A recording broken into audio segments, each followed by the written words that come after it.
Roland Garros.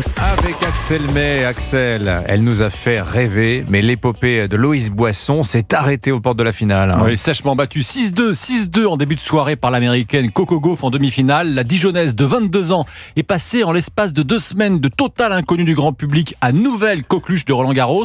Entrée dans le top 100 mondial, la voici désormais assurée de disputer pendant au moins un an tous les grands tournois, mais toujours impassible dans la victoire comme dans la défaite, Loïs Boisson ne s'enflamme pas, c'est le moins qu'on puisse dire. Ça change rien du tout à mes envies. Voilà, je vais juste continuer de faire ce que je faisais, prendre un peu de repos parce que c'est important au vu des 2 dernières semaines qui ont été quand même hyper intenses. Voilà, donc prendre le temps de se reposer, de revenir avec de la fraîcheur et d'enchaîner sur le gazon. Oui, car après la terre battue, c'est en effet la saison sur gazon qui va débuter avec en point de mire Wimbledon. On dirait qu'elle n'a pas réalisé ce qui lui est arrivé, en tout cas Loïs Boisson. Alors rappelez-nous l'affiche d'ailleurs de la finale féminine à Roland Garros. Elle opposera demain après-midi Coco Gauff à la Biélorusse Aryna Sabalenka, tombeuse hier de la triple tenante du titre, Iga Swiatek. Autrement dit, finale entre la numéro 2 et la numéro 1 mondiale. La hiérarchie est donc respectée. Chez ces messieurs, l'Italie à la fête. Oui, Forza Italia pourrait-on dire. Pensez donc 2 Italiens en demi-finale à partir de 14h30.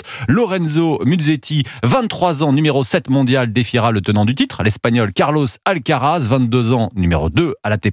Et dans la seconde demi-finale, programmée à partir de 19h, Yannick Sinner, numéro 1 mondial, affrontera Novak Djokovic. Sinner est dans la peau du favori, mais s'attend à un match difficile face à la légende serbe. C'est un joueur tellement expérimenté, 24 grands chelems, il n'y a rien de plus à dire. Je suis juste heureux d'être en demi-finale. Quant à Novak Djokovic, 38 ans, plus proche de la fin de carrière que du début, il explique que ce type de rencontres et de défis lui font produire son meilleur tennis. J'allais vous le dire, l'expérience l'a prouvé maintes fois par le passé. Merci beaucoup Axel May. Le journal de Roland Garros tous les jours sur Europe 1, radio officielle du tournoi. 7h, 9h, Europe 1 matin.